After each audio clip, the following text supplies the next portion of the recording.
하나님을 가까이 하는 것이 내게 복이라. 찬양과 같이 우리가 하나님을 가까이 할 수 있게 인도하시니 감사합니다. 날마다 기도하며 찬양하며 이렇게 예배하며 살아가게 하시니 감사합니다. 더욱더 예수님 의지하고 나아갑니다. 믿고 나아갑니다. 우리에게 승리가 있습니다. 감사합니다. 주님 이 시간도 역사하시고 말씀을 깨닫게 하시고 말씀이 우리의 삶의 생명이 되게 하여 주시옵소서.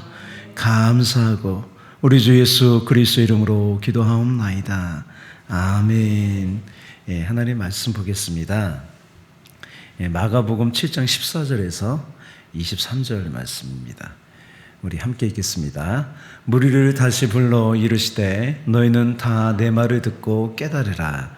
무엇이든지 밖에서 사람에게로 들어가는 것은 능히 사람을 더럽게 하지 못하되 사람 안에서 나오는 것이 사람을 더럽게 하는 것이니라 하시고 무리를 떠나 집으로 들어가시니 제자들이 그 부위를 묻자온대 예수께서 이르시되 너희도 이렇게 깨달음이 없느냐. 무엇이든지 밖에서 들어가는 것이 능히 사람을 더럽게 하지 못함을 알지 못하느냐. 이는 마음으로 들어가지 아니하고 배로 들어가 뒤로 나감이라. 이러므로 모든 음식물을 깨끗하다 하시니라. 또 이르시되 사람에게서 나오는 그것이 사람을 더럽게 하느니라. 속에서 곧 사람의 마음에서 나오는 것은 악한 생각 곧 음란과 도둑질과 살인과 간음과 탐욕과 악독과 속임과 음탕과 질투와 비방과 교만과 우매함이니 이 모든 악한 것이 다 속에서 나와서 사람을 더럽게 하느니라. 아멘. 요약입니다. 제자들이 유대교 장로들의 전통을 어기고 씻지 않은 손으로 음식을 먹는 것을 보고 서기관 바리새인과 예수님의 논쟁이 시작되었습니다. 예수님은 하나님의 계명은 버리고 사람의 전통을 지킨다고 하면서 밖에서 들어가는 음식이 사람을 더럽게 하는 것이 아니라 사람의 마음에서 나오는 악한 것이 사람을 더럽게 한다고 가르치십니다. 질문입니다. 예수님은 모든 음식을 깨끗하다고 하시는데 그렇다면 구약의 음식법은 어떻게 보아야 하나? 18절이죠. 예수님은요 무엇이든지 밖에서 들어가는 음식이 사람을 더럽게 하지 못한다고 하세요. 그러면서 음식이 마음으로 들어가지 아니하고 배로 들어가서 뒤로 나간다고 해요. 그렇죠? 배선물로 대해서 나가서 그래서 음식물이 우리를 더럽게 하지 못한다고 하는 거예요. 그런다면 하나님은 왜 구약시대에 먹을 것과 먹지 못할 것을 지정하셨을까요?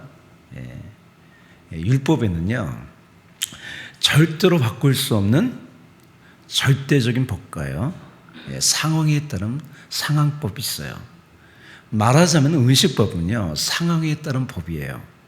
예를 들어 광야에서요 돼지고기를 먹지 말아야 할 상황이 있어서 주신 법입니다. 돼지를 키우면 안 되는 상황. 돼지가 먹는 것이요 사람이 먹는 거하고 같잖아요. 잡식성이잖아요 돼지가. 그리고 금방 상해요 돼지가. 그러면은 상황이 있었기 때문에 하나님께서 그렇게 명령을 하신 거죠.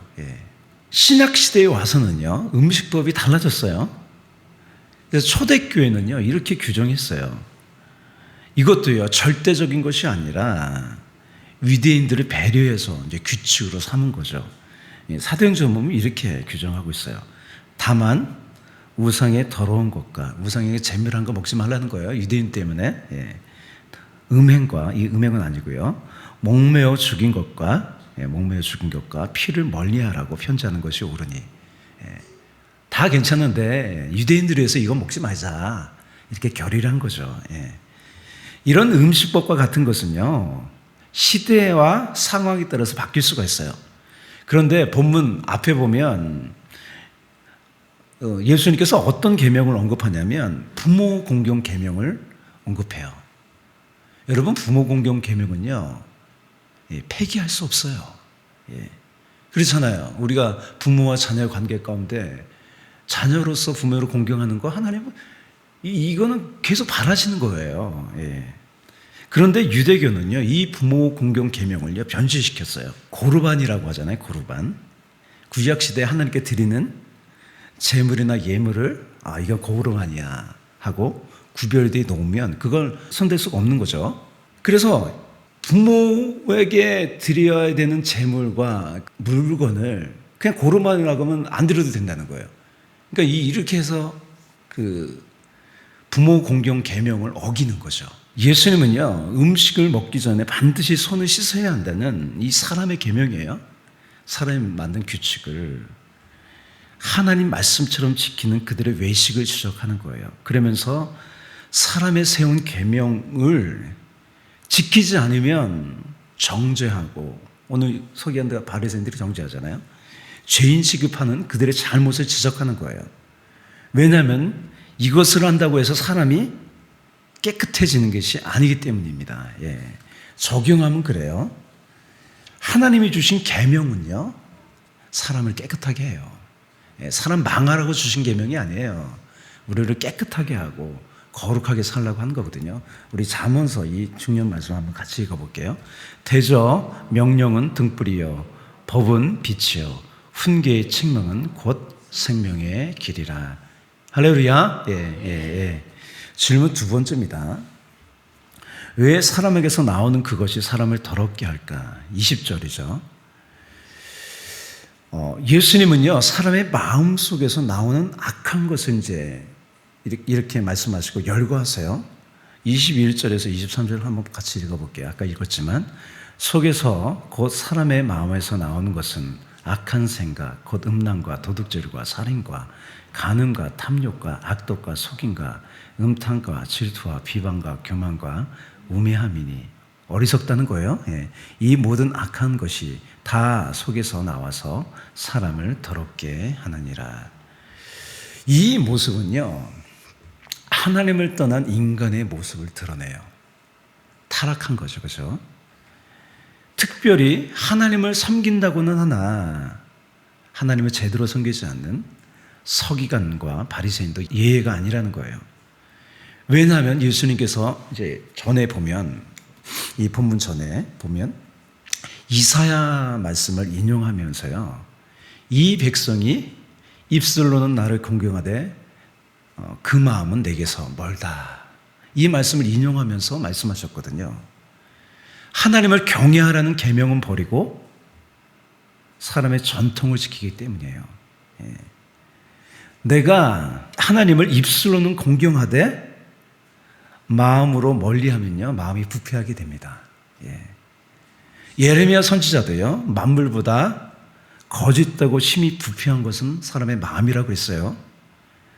바울도요, 예수님과 같은 말로요, 로마서 첫 부분에 이 부분을 언급하는 거예요. 여러분 잘 아는 말씀 한번 같이 읽어볼게요. 또한 그들이 마음에 하나님 듣기를 싫어하며, 예. 부패의 원인이 이거라는 거예요. 예. 하나님께서 그들을 그 상실한 마음대로, 상실한 마음이에요. 하나님이 없는 마음 거죠. 마음대로 내버려 둬서 합당하지 못한 일을 하게 하셨으니 곧 모든 풀이 추악, 탐욕, 악의가 가득한 자여, 사기, 시리, 살인, 분쟁, 사기, 악독이 가득한 자여. 마지막에 이렇게 말합니다. 그들이 이 같은 일을 행하는 자는 사행해나 한다고 하나님께서 정하심을 알고도 자기들만 행할 뿐 아니라 또한 그런 일을 행하는 자들을 옳다 하느니라. 예. 예수님은요, 하나님을 떠난 저와 여러분을, 인류를 돌이키시려고 이 땅에 오셨어요. 우리의 부패된 마음을 정결하게 하시려고요, 보배로운 피를 흘리셨습니다. 예. 히브리서 이 말씀을 같이 한번 읽어볼게요.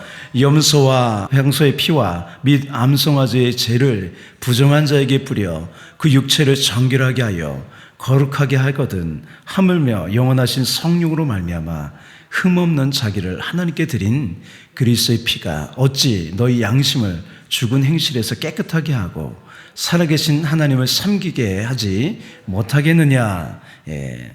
적용하면 그래요. 우리가 예수님 믿고 우리의 죄를 자백하면 그는 미쁘시고 의로우사 우리의 죄를 용서하세요. 또 우리를 모든 불의에서 깨끗하게 하십니다. 예, 특별히 예수님 믿는 사람에게요, 성령을 보내셔서요, 우리의 마음에서 생수의 강이 흘러나게 하세요. 예, 그냥 부패, 악이 나오는 것이 아니라 생수의 강이 흘러나게 하십니다. 예, 이렇게 우리가 계속해서 마음 가운데 성령님을 모시고 살면 마음이 부패하지 않고요, 점점 깨끗해지는 거예요. 예, 본문을 통해 예수님께서 말씀하신 핵심 뭐냐면 나의 마음을 열어 하나님을 가까이 하라는 거예요. 예, 지금도 여러분 세상을 보세요. 하나님을 믿다가 하나님을 멀리 떠난 사람도 많고요. 예, 서기관과 바리새인처럼 입술로는 하나님을 공경하되 마음은 하나님께서 먼 종교인도 많아요. 예, 우리는 이 무서운 경고의 말씀을 한번 들을 필요가 있습니다. 예, 한번 이게 무서워서 이 말씀 잘 안 하는데 한번 같이 읽어볼게요. 하나님의 선한 말씀과 내세의 능력을 맛보고도 타락한 자들은 다시 새롭게 하여 회개할 수 없나니 이는 그들이 하나님의 아들을 다시 십자가에 못 박아 드러내놓고 욕되게 함이라. 땅이 그 위에 자주 내리는 비를 흡수하여 밭가는 자들이 쓰기에 합당한 채소를 내면 하나님께 복을 받고 만일 가시와 엉겅퀴를 내면 버림을 당하고 저주함에 가까워 그 마지막은 불사람이 되리라. 예, 이들이 스스로 회개할 수 없다는 거예요. 그래서 그들에게 다가가는 믿음의 사람이 필요한 거예요, 여러분. 예, 우리는 계속 기도함으로요, 영적으로 죽어 있는 옆에 있는 사람과 이 도시를 깨워야 됩니다. 예, 예, 그렇게 하려고 다 잠자는 이 새벽 시간에 나와서 기도하는 것 아니겠습니까? 할렐루야. 우리는 적도 더 주님을 가까이 해야 돼요. 우리 배에서 생수의 강이 흘러납니다. 다 잠자는 사람, 영적으로 잠자는 사람 우리가 다시 깨워서요, 회개시켜야 돼요. 예, 그것이 우리의 사명입니다. 예, 우리 기도하겠습니다. 사랑과 은혜가 풍성하신 주님, 더러워진 우리를 정결하게 하시려고 예수님이 이 땅에 오셨고 십자가에서 죽으셨습니다. 보배로운 피로 우리의 모든 죄를 정결하게 하시고 또한 성령을 우리에게 보내시사 우리 배에서, 우리 마음에서 생수의 강이 흘러나는 인생 되게 하시니 감사합니다. 더욱더 주님 가까이 한 우리가 되게 하시고 주님 모셔드려 살아가는 거룩한 인생 되게 하여 주시옵소서. 그래서 우리의 인생이 점점 더 정결해지고 깨끗해지고 다른 사람을 회개시키는 일에 쓰임받는 빛의 도구가 되게 하여 주시옵소서. 오늘도 기도합니다. 주님 역사하여 주시옵소서. 우리 기도를 통하여서 죽어있는 사람이 다시 일어나는 역사 있게 하여 주시옵소서. 주님, 내가 일어나고 우리 가정도 일어나고 우리 일터도 일어날 수 있도록 주님 붙잡아 주시옵소서. 감사하고 찬양하며 우리 주 예수 그리스도 이름으로 기도하옵나이다. 아멘.